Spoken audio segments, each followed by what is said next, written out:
Bismillahirrahmanirrahim.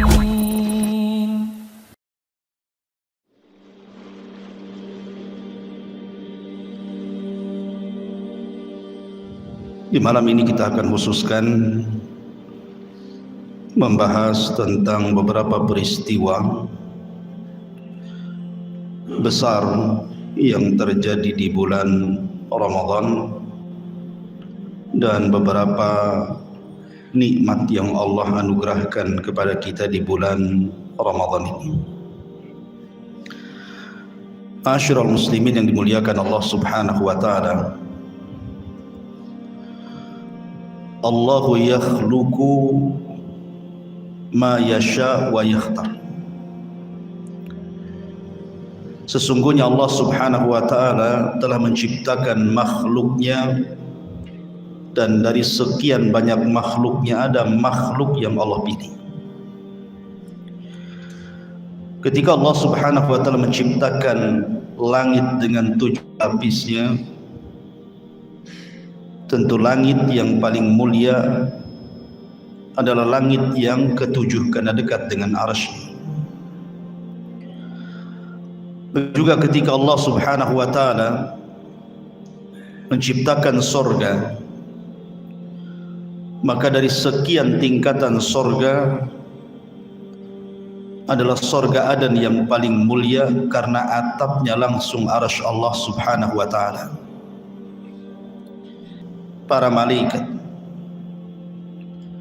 maka sayyid malaikah, pemimpinnya para malaikat Jibril alaihi salam adalah seutama-utama malaikat. Ketika Allah Subhanahu wa taala menciptakan manusia, maka Allah Subhanahu wa taala pilih para nabi adalah manusia-manusia termulia di hadapan Allah. Dan dari sekian para nabi tentu sayyidul awwalin wal akhirin, Nabi kita Muhammad sallallahu alaihi wasallam adalah seafdal-afdalnya para nabi.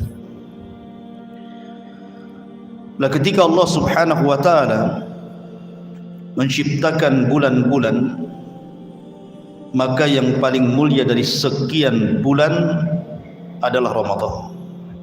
Karena Ramadan adalah sayyidus syuhur, pemimpinnya bulan-bulan. Dan di dalam bulan Ramadan ada satu malam yang merajai seluruh malam dalam setahun, yang disebut dengan Lailatul Qadar. Artinya bahwa bulan Ramadan secara bulan dia adalah pemimpin bulan-bulan. Kemudian ditinjau daripada malamnya, ada satu malam yang memimpin dan merajai seluruh malam dalam setahun. Lalu peristiwa apa saja yang menjadikan Ramadan ini bertambah kemuliaannya? Maka di sini kita akan jelaskan beberapa peristiwa besar di bulan Ramadan dari zaman ke zaman. Ma'asyiral muslimin yang dimuliakan Allah Subhanahu wa taala. Pertama, turunnya suhuf Ibrahim. Turunnya suhuf Ibrahim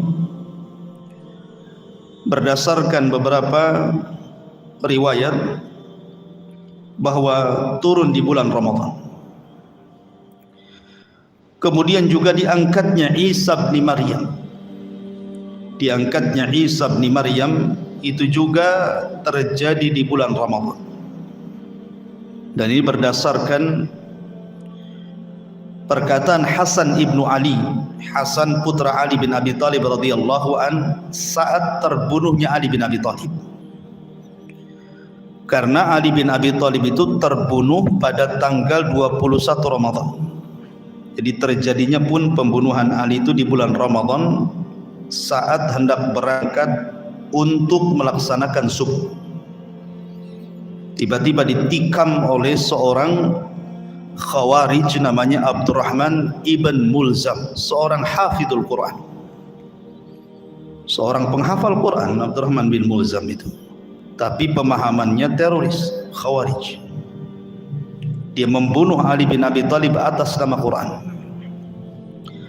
Lah ketika Ali radhiyallahu an meninggal, dibunuh oleh Abdurrahman ibn Mulzam, maka Hasan ibn Ali radhiyallahu an mengatakan, qutila lailata unzilal Quran, di mana ayahku Ali bin Abi Thalib radhiyallahu an dibunuh saat Al-Quran diturunkan, karena turunnya Al-Quran di bulan Ramadan. Kemudian beliau mengatakan walailata usriya bi Isa bin Maryam, dan di malam ketika Isa diangkat ke langit. Kalimat ketika Isa diangkat ke langit kemudian digandengkan dengan peristiwa pembunuhan Ali bin Abi Thalib radhiyallahu an. Dari sini maka kita tahu bahwa peristiwa diangkatnya Isa bin Maryam ke langit itu terjadi di bulan Ramadan. Dan hadis ini disahihkan oleh Al-Imam Al-Hakim, walaupun Imam Zahabi mendiamkan riwayat. Artinya bahwa Isa diangkat ke langit. Kapan? Ketika bulan Ramadan. Ma'asyiral muslimin yang dimuliakan Allah Subhanahu wa taala. Kemudian juga peristiwa nuzulul Quran. Al-Quran itu turun dalam 3 proses. Pertama, Allah Subhanahu wa taala memerintahkan qalam untuk mencatat segala sesuatu termasuk Al-Quran di dalamnya, kemudian diletakkan di sebuah papan yang terjaga yang disebut dengan Lauhil Mahfuz. Kemudian setelah itu Allah Subhanahu wa taala perintahkan malaikat Jibril untuk menurunkan Al-Quran dari Lauhil Mahfuz ke Baitul Uzzah. Baitul Uzzah itu tempatnya di langit pertama. Kemudian setelah itu Al-Quran turun ke dada Nabi SAW munajjaman, angsur per angsur selama 23 tahun. Dari sini terjadi khilaf para ulama ketika mentafsirkan Al-Quran, inna anzalnahu fi lailatul qadr. Sesungguhnya kami turunkan Al-Quran itu di malam Lailatul Qadar, dan Lailatul Qadar ada di bulan Ramadan. Karena diperkuat dalam ayat yang lain, syahrul Ramadan alladzi unzila fihil Quran. Bulan Ramadan itu bulan diturunkan di bulan Ramadan itu langsung 10 juz dari Lauhil Mahfuz ke Baitul Uzzah. Ini satu pendapat. Pendapat yang kedua, maksudnya Al-Quran turun di bulan Ramadan, artinya bidayatun nuzulihi, permulaan turunnya Al-Quran itu di bulan Ramadan. Kapan itu di bulan Ramadan? Kapan? Ketika Nabi SAW berada di Gua Hira. Ketika Nabi SAW berada di Gua Hira, yang datang manusia yang sangat tampan berbaju putih masuk ke dalam gua itu, kemudian memeluk Nabi SAW seraya mengatakan, Iqra ya Muhammad, baca wahai Muhammad. Yang dipahami Nabi SAW, kalimat baca itu artinya membaca tulisan. Tentu Nabi SAW artinya membaca tulisan. Tentu Nabi SAW tidak bisa membaca, karena Rasul itu ummi, la yaqra wa la yaktub, tidak bisa membaca, tidak bisa menulis. Maka jawaban Nabi SAW ketika membaca, apa kata Rasul? Ma ana biqari, aku tidak bisa baca. Kemudian Jibril mengatakan lagi, Iqra, baca wahai. Sekali lagi yang dipahami Rasul, perintah baca itu artinya membaca tulisan. Kata Rasul, ma ana biqari, aku tidak bisa baca, sampai 3 kali. Baru kemudian Jibril mengejahkan suratul Alaq 5 ayat pertama, Iqra bismi rabbikal ladzi khalaq, khalaqal insana min 'alaq, Iqra rabbukal akram alladzi 'allama bil qalam, 'allamal insana ma lam ya'lam. Lah 5 ayat pertama dalam suratul Alaq itu turun di bulan Ramadan. Beliau kemudian tahan wahir. Maka di akhir Ramadan, mengatakan pada tanggal 27 Ramadan, ada yang mengatakan di tanggal-tanggal ganjil 21, 23, 25, 27, 29, Jibril turun. kemudian mengejahkan suratul Alaq ayat 5 pertama. Lah suratul Alaq ayat 5 pertama inilah permulaan turunnya Al-Quran, dan ini terjadi di bulan Ramadan. Ada yang turun di bulan-bulan yang lainnya selama 23 tahun disesuaikan dengan peristiwa dan kejadian. Artinya bahwa yang dimaksud bulan turunnya Al-Quran maksudnya permulaan turunnya. Suratul Alaq ayat 1 sampai 5 itulah permulaan turunnya di bulan Ramadan. Ini penafsiran yang kedua. Intinya bahwa baik penafsiran yang pertama ataupun penafsiran yang kedua sama-sama turun di bulan Ramadan. Dari sini menunjukkan bahwa Ramadan adalah nikmat besar bagi kaum muslimin dengan diturunkannya hidayah dari Allah Subhanahu wa taala berupa Al-Qur'anul Karim. Ini peristiwa ini terjadi di bulan Ramadan. Ma'asyiral muslimin yang dimuliakan Allah Subhanahu wa taala. Kemudian juga di bulan Ramadan terjadi peristiwa Amul Hazmi, tahun kesedihan. Meninggalnya istri beliau Khadijah bintu Huwailid terjadi di bulan Ramadan. Dan itu pukulan berat bagi Nabi SAW. Bagaimana tidak, Khadijah itu wanita yang pertama beriman di saat manusia kufur, wanita yang pertama kali membenarkan di saat manusia mendustakan, wanita yang pertama kali menginfakkan harta di saat manusia bakhil, dan dari rahimnya lahir keturunan Rasul. Sehingga wafatnya Khadijah pukulan berat bagi Nabi SAW. Maka tahun itu disebut Amul Hazni, tahun kesedihan, dan wafatnya terjadi di bulan Ramadan. Ma'asyiral muslimin yang dimuliakan Allah Subhanahu wa taala, termasuk juga peristiwa besar di bulan Ramadan adalah terjadi perang Badar. Perang yang menentukan disah hidayahnya Allah Subhanahu wa taala. Karena perang Badar ini perang yang tanpa ada persiapan kaum muslimin. Jadi perang dadakan bahasa kitanya. Karena Nabi SAW tidak ada niat perang. Rasul itu hanya ingin menyergap pasukan Abi Sufyan yang membawa harta. Tiba-tiba Abi Sufyan mengutus Damdam untuk memberi bahwa dia dikepung pasukan Rasul.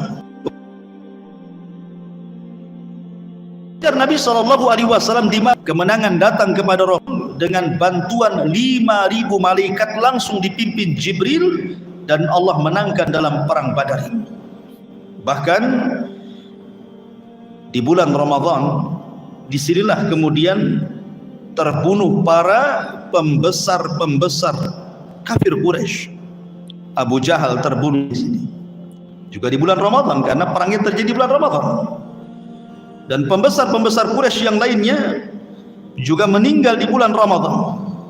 Dan kemenangan kepada kaum muslimin karena Allah Subhanahu wa taala memberikan pertolongan di perang Badar ini. Kemudian juga tak kalah hebatnya Fathu Mekah, pembebasan kota Mekah yang kemudian menjadikan Islam semakin jaya dan menguasai Mekah dan Madinah. Sampai-sampai Allah Subhanahu wa taala turunkan satu surat khusus tentang kemenangan dalam Fathu Mekah ini. Allah mengatakan, "Idza jaa nasrullahi wal fath." Apabila datang kemenangan Allah di Badar dan juga pembebasan kota Mekah, dua-duanya terjadi di bulan Ramadan. Dampaknya luar biasa. Karena Allah mengatakan, "Wa ra'aitan nas yadkhuluna fi dinillahi afwaja." Setelah tragedi Fathu Mekah ini, banyak manusia dari berbagai macam kabilah datang kepada Rasul mengislamkan mereka. Artinya bahwa Fathu Mekah ini membuka dada-dada orang-orang kafir Quraisy dari kabilah-kabilah, sehingga datang menyongsong hidayah Allah Subhanahu wa taala. Ma'asyiral muslimin yang dimuliakan Allah Subhanahu wa taala, termasuk juga Fathul Andalus, pembebasan negeri Andalus. Itu pun terjadi di bulan Ramadan tahun 92 dari hijrah Nabi sallallahu alaihi wasallam. Termasuk juga Ma'arakatul Hittin, Pembebasan Baitul Maqdis di tangan Abi Ayyub Al-Ansari, di tangan Salahuddin Al-Ayyubi, Salahuddin Al-Ayyubi, dan ini kedua kalinya. Setelah di zaman Umar bin Khattab radhiyallahu an, Baitul Maqdis jatuh ke tangan kaum muslimin. Kemudian kedua kalinya juga jatuh di tangan Abi Salahuddin Al-Ayyubi. Itu terjadi di bulan Ramadan tahun 583 Hijriah. Baitul Maqdis runtuh ke tangan kaum muslimin di tangan Salahuddin Al-Ayyubi, dan itu terjadi di bulan Ramadan. Termasuk juga pembebasan Antakya dan beberapa peristiwa juga terjadi di bulan Ramadan. Ma'asyiral muslimin yang dimuliakan Allah Subhanahu wa taala. Kemudian juga dalam sejarah Nabi, wafatnya Fatimah bintu Rasulullah sallallahu alaihi wasallam juga terjadi di bulan Ramadan. Kemudian menikahnya Nabi sallallahu alaihi wasallam dengan Zainab bintu Huzaimah yang digelari Ummul Masakin, ibunya orang-orang miskin, itu terjadi juga di bulan Ramadan. Termasuk juga beberapa sariyah, pasukan-pasukan khusus yang dipimpin Nabi sallallahu alaihi wasallam. Kebanyakan Nabi sallallahu alaihi wasallam mengutus di bulan Ramadan. Dan banyak lagi peristiwa besar yang terjadi di bulan Ramadan. Inilah secara global peristiwa-peristiwa besar di bulan Ramadan. Baik. Ada beberapa ataya. Ini yang paling penting. Beberapa nikmat-nikmat yang Allah Subhanahu wa taala anugerahkan di bulan Ramadan. Apa sih istimewanya bulan Ramadan? Ma'asyiral muslimin yang dimuliakan Allah Subhanahu wa taala, perhatikan ayat yang sering dibaca kalau datang bulan Ramadan. Mungkin sebagian antum sudah pada hafal, walaupun suratnya tidak hafal, tapi ayatnya biasanya hafal. Ya ayyuhalladzina amanu kutiba alaikumusiyam kama kutiba alal ladzina min qablikum la'allakum tattaqun. Wahai orang-orang yang beriman, diwajibkan kepada kalian berpuasa sebagaimana umat sebelum kalian juga diwajibkan berpuasa. Kalimat kutiba itu biasanya dipakai dalam Al-Quran dalam perkara-perkara yang berat, maksudnya yang berat dilaksanakan. Seperti umpamanya Allah mengatakan kutiba alaikumul qisas, diwajibkan atas kalian qisas. Qisas itu kan berat, orang membunuh dibunuh itu berat kan, begitu ya. Atau Allah mengatakan kutiba alaikumul qital, diwajibkan kepada kalian perang. Perang itu berat, tidak semua berani. Jadi kalimat kutiba itu biasanya dalam Al-Quran Allah Subhanahu wa taala memerintahkan dalam perkara-perkara yang, lah sebagaimana juga di sini Allah perintahkan puasa. Puasa itu berat. Berat, beda dengan sholat. Sholat itu 5 menit selesai gitu ya. Kalau baca 2 kul tidak sampai 5 menit, artinya ringan. Tetapi kan puasa ini dimulai daripada waktu sahur. Anda harus bangun sahur, habis itu kemudian ketika terbit fajar shadiq Anda tidak boleh makan, minum, menahan syahwat dan begitu seterusnya sampai waktu maghrib. Kan berat sekali. Karena ibadah puasa ini sangat berat, berbeda dengan ibadah-ibadah yang lainnya. Maka lihat bagaimana Allah Subhanahu wa taala akhiri firman-Nya dengan kata-kata la'allakum tattaqun, agar kalian bertakwa. Kata para ulama, dalam hadis Nabi sallallahu alaihi wasallam, ketika Nabi sallallahu alaihi wasallam berbicara tentang takwa, apa kata Rasul? At-taqwa hahuna. Takwa itu di sini. Takwa itu dalam dada, dalam hati, itulah takwa. Artinya bahwa Allah Subhanahu wa taala menjadikan bagian takwa itu bagi orang-orang yang berpuasa mendapatkan bagian besar dibandingkan ibadah yang lain. Ya, sholat memang bisa orang wasilah takwa. Zakat juga wasilah takwa, sedekah wasilah takwa, baca Quran juga sama. Tetapi puasa ini Allah Subhanahu wa taala berikan bagian takwa itu dengan bagian besar. Dan takwa itu artinya melaksanakan perintah dan menjauhi larangan Allah Subhanahu wa taala. Dan orang yang berpuasa biasanya mudah untuk melaksanakan perintah dan menjauhi larangan. Kenapa demikian? Karena orang yang berpuasa itu dia menguasai hatinya. Beda dengan orang yang tidak berpuasa. Jadi orang yang berpuasa itu mampu menguasai hawa nafsunya. Tapi orang yang tidak berpuasa, hawa nafsu yang menguasai dirinya. Ketika hawa nafsu dikuasai oleh orang yang berpuasa dan tidak menguasai orang yang berpuasa, tentu ketika melaksanakan perintah akan mudah karena hawa nafsunya mudah untuk ditekan. Tapi orang yang tidak berpuasa, terkadang hawa nafsu yang menguasainya sehingga susah untuk ditekan. Lah ketika hawa nafsu mudah ditekan oleh orang-orang yang berpuasa itu, makanya kemudian dia mudah melaksanakan perintah dan menjauhi larangan. Dan kita tahu bahwa musuh manusia itu dua. Pertama, hawa nafsu. Hawa nafsu ini sumbernya dua kan. Pertama, syahwat. Yang kedua, syubhat. Syahwat dan syubhat inilah yang menghalangi orang dari takwa. Dan syubhat ini merusak agama, sementara hawa nafsu itu merusak akhlak. Sementara akhlak dan agama itu tidak boleh dipisahkan.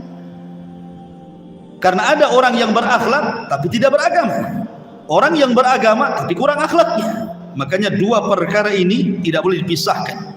Sebab kalau dipisahkan berarti Anda masuk kepada dua perkara, imma syubhat, imma syahwat. Maksudnya begini, awal syubhat itu penyakit syaitan. Saya mudahkan definisi syubhat dan syahwat. Nabi Adam alaihi salatu wassalam ketika tergelincir dari sorga sehingga dipindahkan ke dunia, dosanya apa? Syahwat. Kenapa syahwat? Karena dosanya hanya makan. Allah mengatakan wala ta'kula hadhihi syajarah, jangan kau makan pohon ini. Nabi Adam makan pula karena syahwat, keinginan makan. Makanlah dia, dengan sebab itu Adam digelincirkan oleh Allah dari sorga ke bumi. Berarti dosa Adam itu dosa syahwat. Beda pula dengan iblis. Kenapa iblis dikeluarkan dari sorga? Iblis itu dosanya bukan syahwat tapi syubhat. Ketika kemudian Allah subhanahu wa ta'ala memerintahkan malaikat, juga iblis yang bersama malaikat untuk sujud kepada Adam, apa jawaban iblis?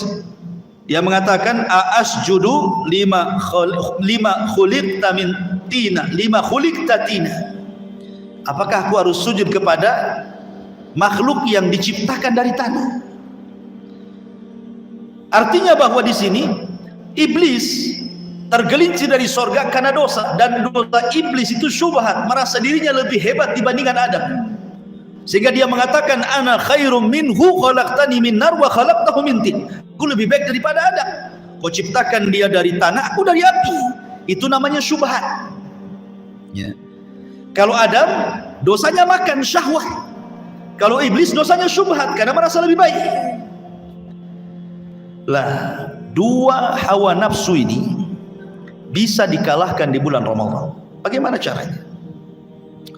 Kita tahu bahwa Ramadan disabdakan oleh Nabi sallallahu alaihi wasallam, "Idza ja'akum Ramadan," apabila datang bulan Ramadan, kata Nabi sallallahu alaihi wasallam, "Futihat abwabul jannah wa ghuliqat abwabun niran wa sufidati syayatin."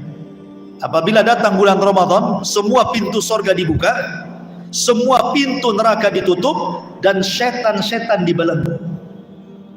Artinya Ramadan, dengan datangnya bulan Ramadan saja kita sudah bisa mengalahkan setan, karena setan dibelenggu.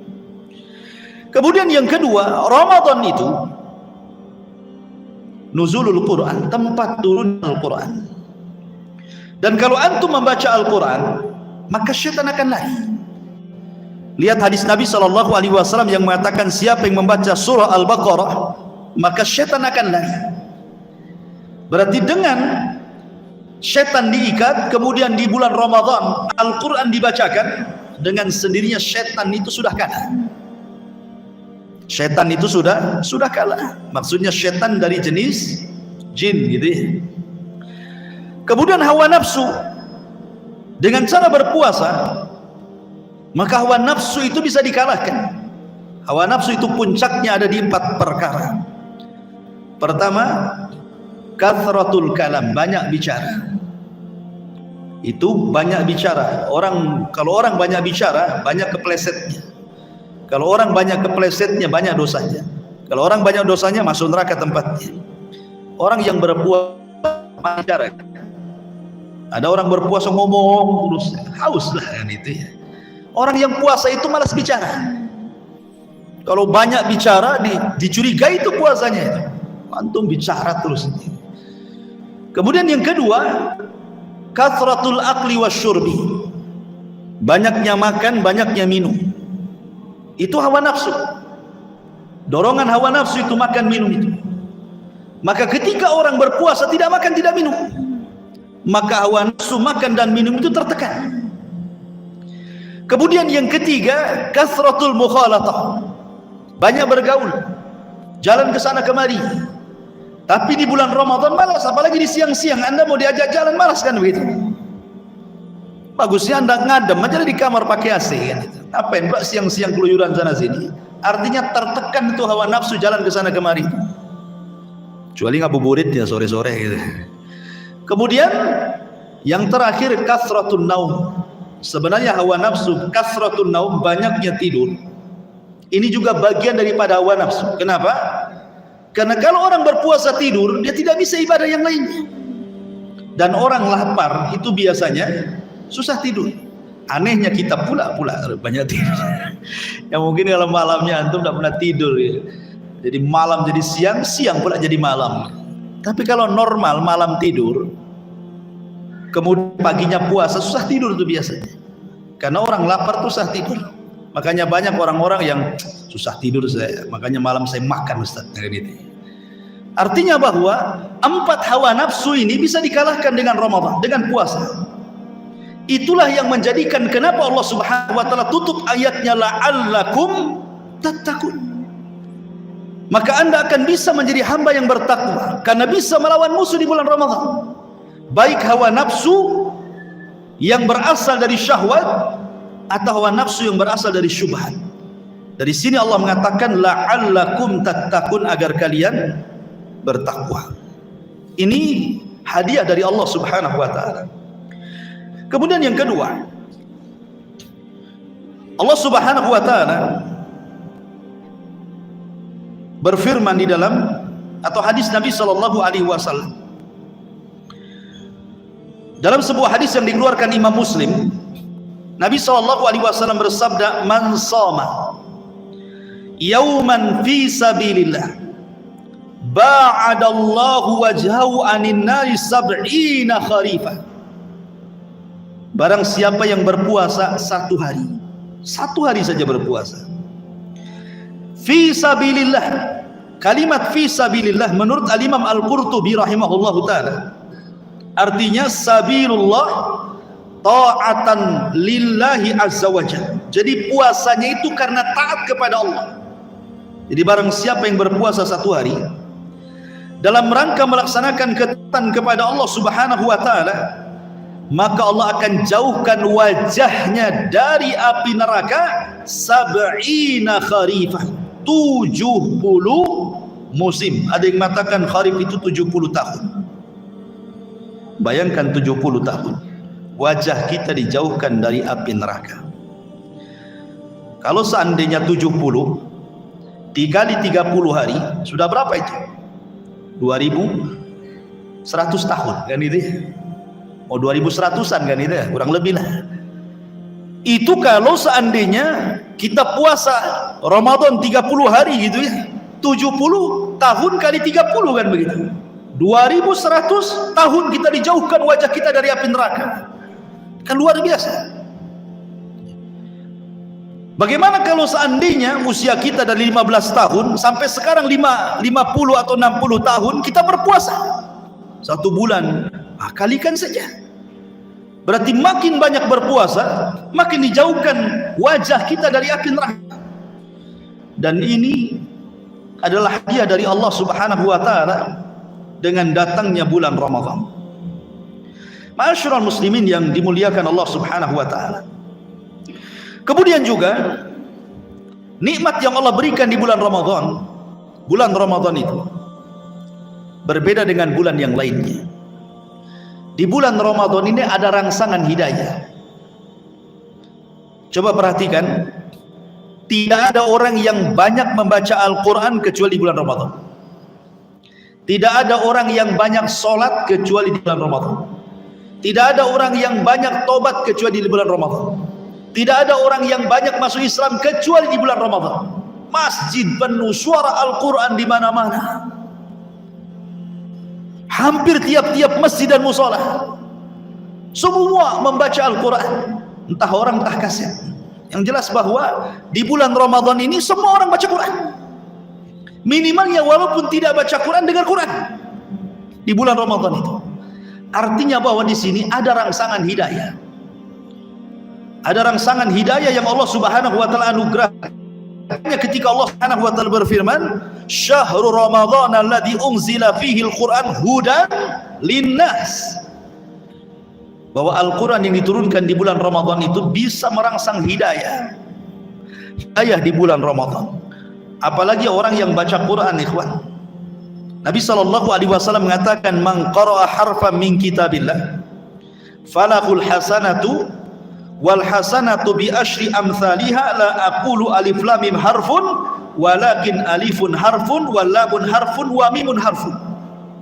Barang siapa yang membaca satu huruf saja dalam Al-Quran, maka dia akan mendapatkan 10 kali lipat kebaikan. Aku tidak katakan alif, lam, mim satu huruf, tapi alif satu huruf, lam satu huruf, mim satu huruf.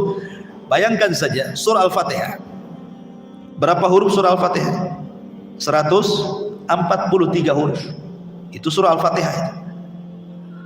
143 huruf dalam surah Al-Fatihah saja itu.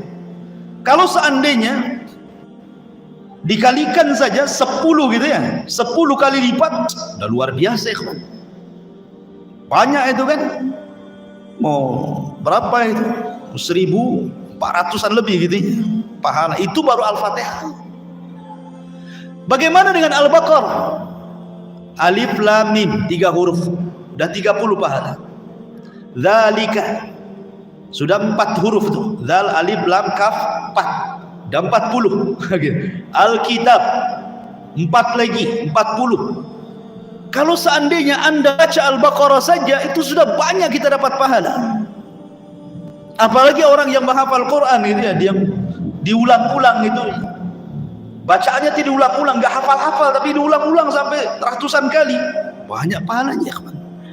Makanya Ramadan itu ikhwatu fillah muliakan Allah Subhanahu wa taala, ini bulan di mana musimnya orang ibadah dan musimnya orang mencari pahala. Ma'asyiral muslimin yang dimuliakan Allah Subhanahu wa taala, di antaranya adalah membaca Al-Qur'an. Kemudian juga di bulan Ramadan ini ada satu ibadah yang ibadah ini pahalanya tanpa batas. Kalau sholat ada batasan pahalanya, ya kan? Baca Quran tadi jelas ada batasan pahalanya, sedekah 700 kali lipat. Tapi di bulan Ramadan ini ada pahala yang tanpa batas pahalanya. Apa itu? As-sabru, kesabaran. As-sabru, kesabaran. Allah mengatakan, "Innama tuwaffas sabiruna ajrahum bighairi hisab." Sesungguhnya pahala orang-orang yang sabar itu akan dibalas oleh Allah tanpa ada hisab batasan. Artinya ada surga yang tidak bisa diraih dengan sholat, tidak bisa diraih dengan zakat, dengan amalan yang lain kecuali dengan sabar. Lah orang yang berpuasa itu ikhwan, itu mencakup 3 kesabaran. 3 kesabaran itu maksudnya apa? Sabar itu kan terbagi 3 tuh. As-sabru fit ta'ah, was-sabru fil ma'siyah, was-sabru fi al-qada'i wal qadar. Sabar ketika melaksanakan ketaatan, sabar ketika menjauhi kemaksiatan, dan sabar ketika menerima takdir. Itulah arti sabar. Lah puasa itu mencakup tiga-tiganya. Karena puasa sendiri adalah secara zatnya adalah ketaatan. Orang kalau tidak sabar pasti batal. Dengan sabar itulah akhirnya dia tidak batal. Mulai dari terbit fajar sampai terbenam matahari, dia sabar melaksanakan ketaatan kepada Allah dalam rangka menahan lapar dan dahaga untuk berpuasa karena Allah. Kemudian sabar tidak melaksanakan kemaksiatan, karena dalam puasa ini kita tidak boleh mengikuti syahwat kita. Kita harus menjaga mata kita, sebagaimana Nabi SAW mengatakan, menjaga malam yada qaula zur wal amala bihi falaysa lillahi an yada ta'amahu wa syarabahu. Barang siapa yang tidak bisa menjaga perbuatan fasiknya, masih mengeluarkan kata-kata kotor gitu ya, beramal dengan amalan kefasikan, maka nggak ada gunanya. Buat apa dia menahan lapar dan dahaganya, kata Rasul. Artinya bahwa ketika berpuasa itu bukan hanya sekedar menahan lapar dan dahaga saja, tapi mata kita tidak bermaksiat, lisan kita tidak bermaksiat, perbuatan kita tidak bermaksiat. Artinya kita sabar untuk tidak maksiat. Kemudian ketika Anda berpuasa, Anda merasakan lapar kan? Itu takdir Allah. Ya. Itu keputusan takdir Allah. Lapar itu takdir Allah, haus itu takdir Allah, dan kita sabar menerima takdir itu. Sehingga ketika kemudian kita berpuasa dengan satu sabar melaksanakan ketaatan puasa itu sendiri, sabar tidak bermaksiat ketika berpuasa, kemudian menahan lapar dan dahaga itu bagian daripada takdir, berarti kita masuk pada 3 kesabaran. Ketika masuk dalam 3 kesabaran inilah Allah Subhanahu wa taala berfirman, wasta'inu bis-sabri was-salah. Lihat bagaimana Allah Subhanahu wa taala mendahulukan kalimat sabar baru salat. Sebagian ahli tafsir ada yang mentafsirkan kalimat sabri di sini artinya puasa. Mintalah pertolongan Allah dengan puasa di siang hari kalian dan dengan salat di malam hari kalian. Karena Ramadan itu biasanya siangnya puasa, malamnya tarawih. Makanya Allah mengatakan wasta'inu bis-sabri, artinya bis-saum. Karena puasa itu terkandung kesabaran, makanya Allah bahasakan bis-sabri dengan sabar. Seolah-olah Allah ingin katakan mintalah pertolongan kepada Allah dengan puasa di siang hari dan dengan sholat malam di malam hari. Wasta'inu bis-sabri was-salah. Dari sini ma'asyiral muslimin yang dimuliakan Allah Azza wa Jalla, Allah Subhanahu wa taala mengatakan dalam hadis kursi, as-saumu li wa ana ajzi bihi. Puasa itu untukku, milikku, aku yang akan membalasnya. Apa makna hadis ini? Makna hadis ini bahwa puasa itu tidak ada namanya. Begini maksudnya, ketika manusia berada di kontor itu akhir daripada sirat. Jadi jahanam dibentangkan, kemudian titian dibentangkan di tengah-tengah jahanam yang namanya sirat, jembatan itu. Sirat itu artinya jisrun mamdudun fauqa jahannam, sebuah jembatan yang dibentangkan bawahnya itu jahanam. Itu namanya sirat. Dan Allah katakan wa in kuntum illa wariduha, kalian akan lewat semua ke sirat itu. Lah ketika orang itu melintasi titian ini dan selamat, apakah sudah cukup dia modal ke surga? Tidak. Orang yang selamat dari sirat titian ini, maka di ujung titian itu ada namanya arasat, tempat yang luas yang disebut dengan kontor. Di kontorah inilah terjadi kisas. Inilah hadis yang disebutkan oleh Nabi SAW, hadis bangkrut. Kata Nabi SAW, atadruna mal muflisu hadil ummah, tahukah kalian orang yang bangkrut dari umat ini? Sahabat polos saja. Orang yang bangkrut ya orang yang gulung tikar, usahanya gulung tikar, usahanya bankrupt, itulah orang bangkrut. Bukan. Kata Nabi SAW, orang yang bangkrut itu orang yang datang dengan pahala sholat, dengan pahala sedekah, dengan pahala-pahala ibadah-ibadah yang lainnya. Tetapi di satu sisi dia pernah mencaci maki si fulan, pernah menghina si fulan, pernah merendahkan si fulan, pernah meneteskan darah si fulan, pernah memukul si fulan, dan begitu seterusnya. Maka disinilah terjadi barter pahala dan dosa. Orang-orang yang dizalimi dengan orang-orang yang menzalimi, yang sesama orang yang beriman, akan berjumpa di kontorah itu. Kemudian akan mengatakan, dulu engkau mencaci maki saya, mana pahalamu? Akhirnya kemudian pahala diambil. Kemudian datang lagi, dulu kamu yang sudah membunuh saya, mana pahalamu? Diambil.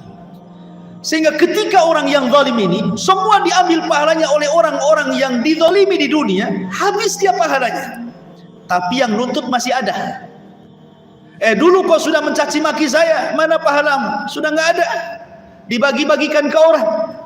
Kalau begitu dosaku ambil. Datang lagi, dulu kau sudah menzalimi saya, mana pahalamu? Nggak ada, dosaku ambil.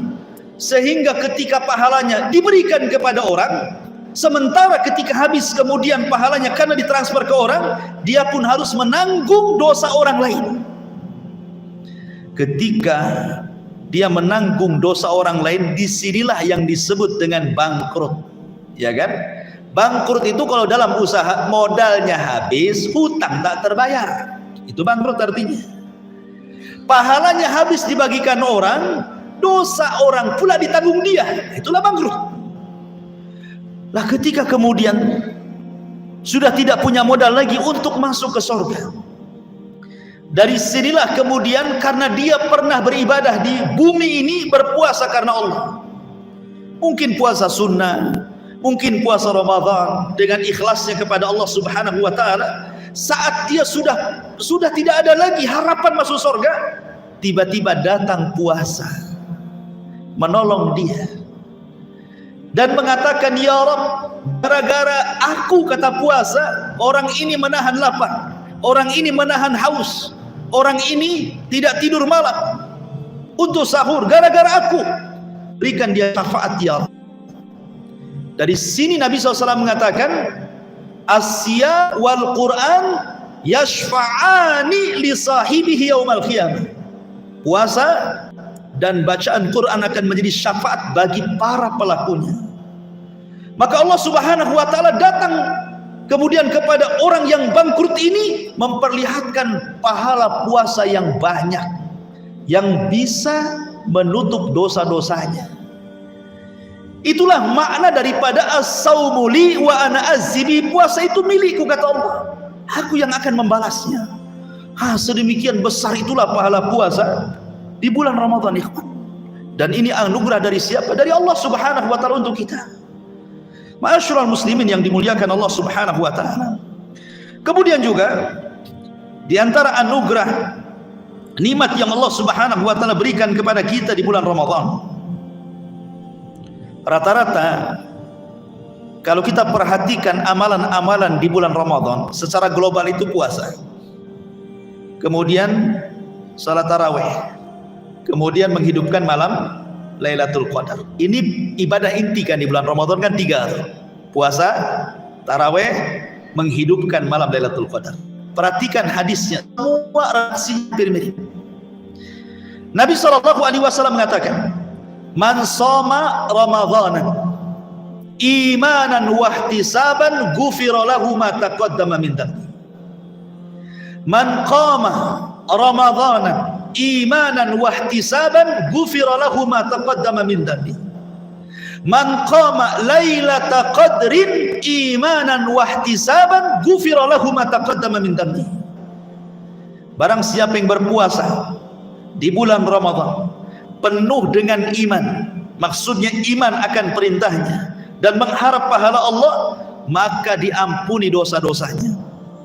Barang siapa yang sholat tarawih penuh dengan iman dan mengharap pahala Allah, diampuni dosa-dosanya. Barang siapa yang tegak berdiri di malam Lailatul Qadar penuh iman dan mengharap pahala, diampuni dosa-dosanya. Dari sini kata para ulama, Ramadan adalah syahrul maghfirah. Ramadan itu bulan di mana penuh dengan ampunan Allah Subhanahu wa taala. Ampunan itu, ikhwan, itu penting sekali.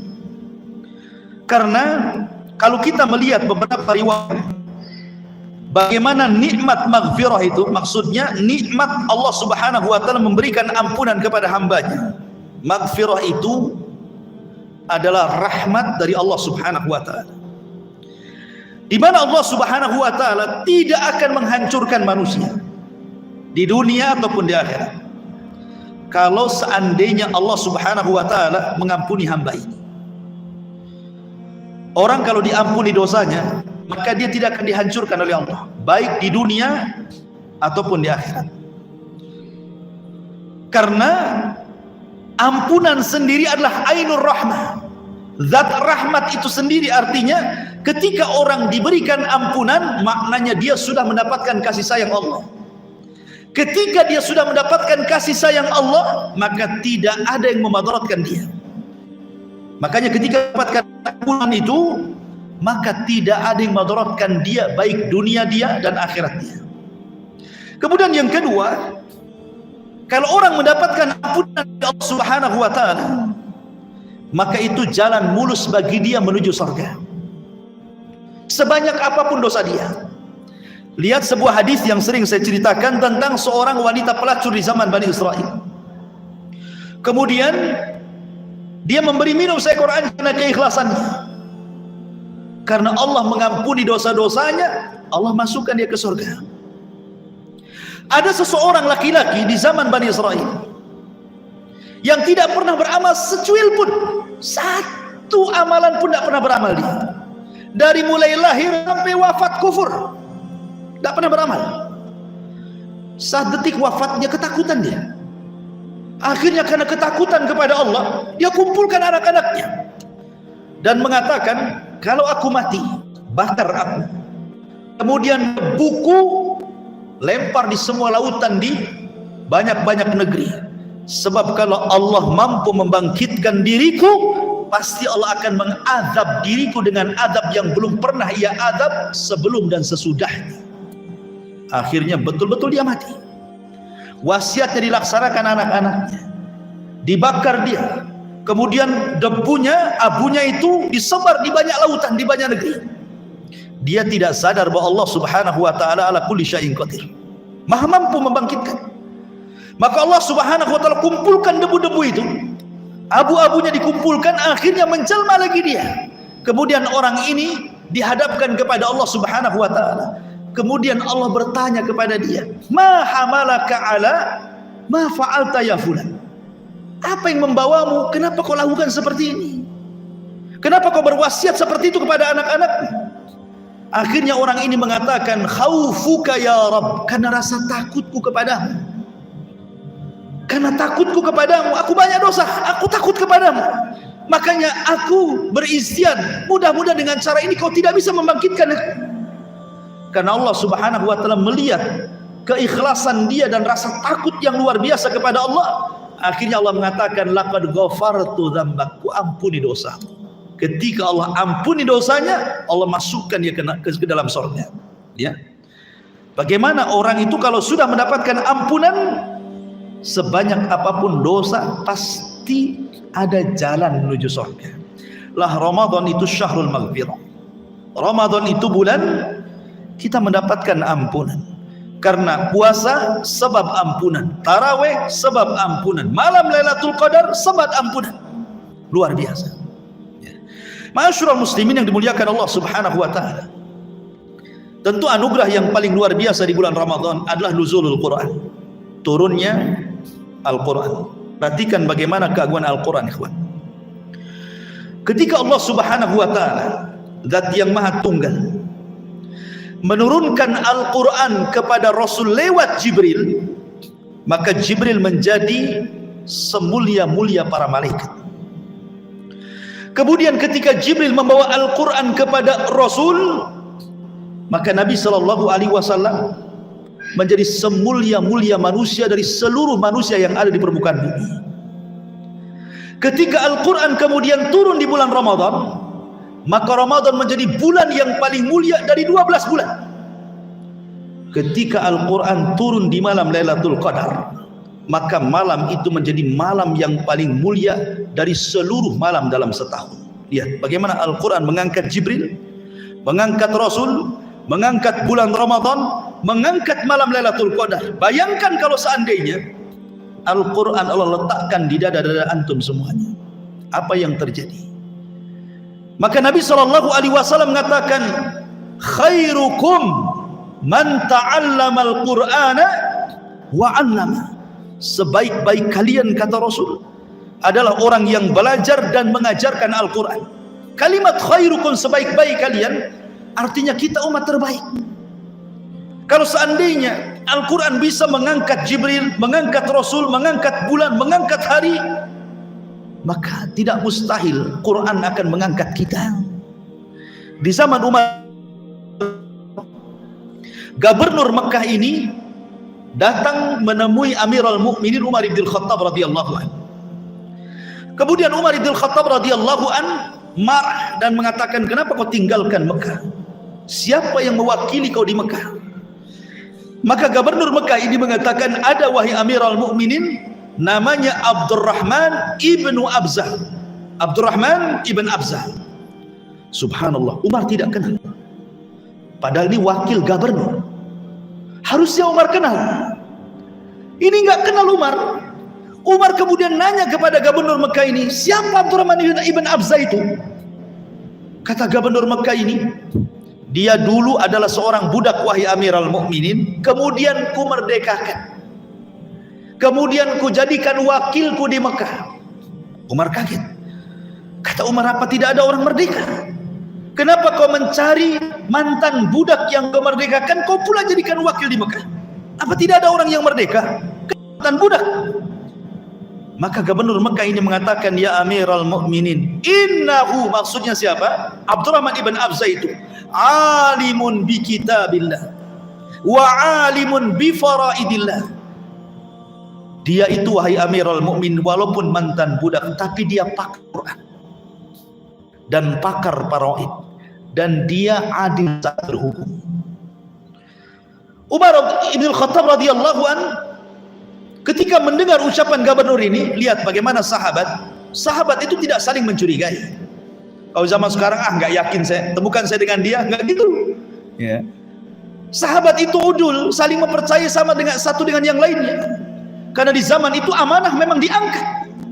Oh, di zaman sekarang orang ngomong begitu ya mungkin mikir-mikir, betul tak kau ini kan begitu ya? Kenapa? Amanah sudah nggak ada.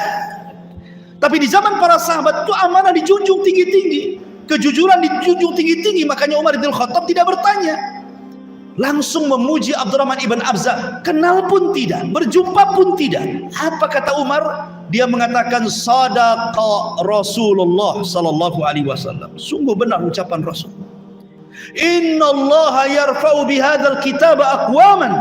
Sesungguhnya Allah terkadang mengangkat sebuah kaum karena Al-Qur'an. Allah mengangkat sebuah kaum karena Al-Qur'an.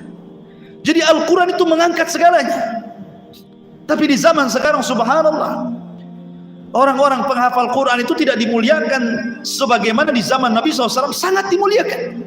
Nabi itu kalau mengutus syariah, mengutus sebuah tentara khusus yang Rasul tidak memimpin mereka, maka Nabi SAW selalu menjadikan pimpinan mereka bukan yang tangkas berperang, tapi Nabi SAW mengatakan, kam hafidtum minal Quran, berapa banyak Al-Quran yang kalian hafal. Maka pasukan ini ada yang mengatakan sekian juz wahai Rasul, sekian juz wahai Rasul. Maka kata Nabi SAW kepada yang terbanyak hafalan Qur'annya, Rasul mengatakan, anta imamuhu, engkau imam mereka. Itulah Nabi. Jadi barometer pemimpin di zaman Nabi SAW bukan masalah ketangkasan perang, pandai memanah, pandai yang lainnya, tapi Nabi SAW memilih yang paling banyak hafalan Qur'annya. Sampai ada suatu kisah, orang ini paling banyak hafalan Qur'annya dari semua pasukannya. Ketika dia memimpin perang, setiap sholat yang dibaca qul huwallah saja. Rakaat pertama qul huwallah, rakaat kedua qul huwallah lagi. Pasukan mengatakan, wahai imam, hafalanmu banyak, pantas Rasul menjadikan kau jadi imam kami, pemimpin kami. Kenapa kau asik membaca qul huwallah terus? Apa tidak ada surat lain yang kau hafal? Bukankah kau terbanyak hafalannya dari kami? Kemudian imam ini mengatakan, imam pemimpin perang ini mengatakan, kalau kalian tidak suka dengan diriku, kalian bisa sholat sendiri. cari imam yang lain. Tapi di zaman itu tidak ada yang mengkhianati imam. Kalau itu yang dipilih Rasul, itulah yang terbaik. Makanya mereka tetap sholat di belakang imam ini sampai ketika perang dimenangkan, kemudian pulang dilaporkan kepada Nabi SAW. Maka Nabi SAW mengatakan, betul kabar mereka. Kata orang ini, betul wahai Rasul. Apa yang menyebabkan kamu membaca asli surat Qul Huwallah itu saja? Bukankah banyak surat yang lain? Maka dia mengatakan, karena saya mencintai sifat-sifat Allah dalam surah Al-Ikhlas itu. Li'annaha sifatur Rahman. Karena dalam surat itu ada sifat-sifat Ar-Rahman yang Maha Agung. Maka aku suka dengan sifat-sifat Allah yang Maha Agung itu dalam surah Qul Huwallahu Ahad itu. Maka Rasul mengatakan, hubbuka iyyaha adkhalakal jannah. Kesukaan kamu dengan surat itu, semoga Allah masukkan ke dalam surga. Saya yakin antum juga surah Al-Ikhlas lebih suka dibandingkan Al-Baqarah. Tapi alasannya kan berbeda. Ya, kalau dulu paham isinya, kalau kita karena pendeknya saja suka. Kalau perlu bagi dua itu, Qul Huwallah itu. Intinya bahwa di sini, bagaimana Nabi SAW mengutamakan Al-Quran di sini kan, dibandingkan yang lainnya. Bahkan ketika Nabi SAW sedang berkumpul seperti ini, tiba-tiba datang seorang wanita. Menghibahkan dirinya, Rasul, aku ingin jadi istrimu. Ingat, hibah ini hanya khusus bagi Nabi. Seorang wanita menghibahkan dirinya kepada Nabi SAW khusus bagi Nabi saja. Ya, tanpa ada pernikahan, menghibahkan dirinya gitu maksudnya. Itu khusus bagi Nabi, kita tidak boleh. Ini khusus bagi Nabi. Tapi Nabi tidak suka dengan wanita itu. Nabi diam saja. Wanita ini datang lagi, Rasul, aku siap jadi istrimu. Rasul diam. Setelah 3 kali nampak Rasul tidak suka dengan wanita itu, berdiri laki-laki dari Ansor dengan mengatakan, ya Rasul, kalau kau tidak suka dengan wanita, nikahkan aku dengan dia. Kata Nabi SAW, kau menikah dengan dia, kau punya apa? Akhirnya dia mengatakan, aku punya sarung yang sedang dipakai. Tapi masalahnya kalau aku jadikan mahar, aku telanjang. Kalau aku pas, aku telanjang. Tapi kalau aku pakai, aku tidak bisa kasih dia. Kata Nabi SAW, gini saja, kau pulang, cari sesuatu yang berharga di rumahmu. Pulang dia. Rupanya nggak ada, di rumahnya tidak punya apa-apa. Pulang lagi. Kata Rasul, pulang lagi. Cari walaupun 1 cincin dari besi. Walau khatama min hadid. 1 cincin dari besi. Pulang dia, cari cincin dari besi pun tak punya. Akhirnya dia mengatakan, ya Rasul, walau khatama min hadid, walaupun 1 cincin dari besi aku tak punya.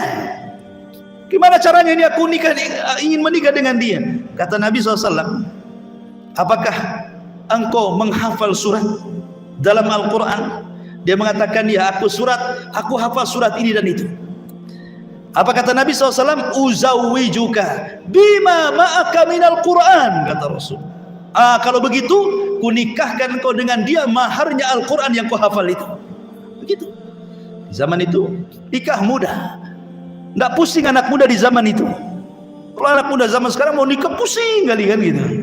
Karena orang tuanya juga tidak mau maharnya Quran masalahnya. Enak saja maharnya Quran. Ya. Minimalnya seperangkat alat masjid lah kan gitu. Alat masjid banyak lah. Gitu. Ma'asyiral muslimin yang dimuliakan Allah Subhanahu wa taala. Artinya bahwa bagaimana Nabi SAW menjadikan Al-Quran bisa untuk mahar. Ya. Bisa untuk mahar orang menikah. Itu menunjukkan bahwa Al-Quran ini mengangkat segalanya. Dan banyak lagi keistimewaan di bulan Ramadan. Insyaallah nanti kita akan masih bersambung karena masih panjang pembahasannya. Karena sudah jam 9 lebih.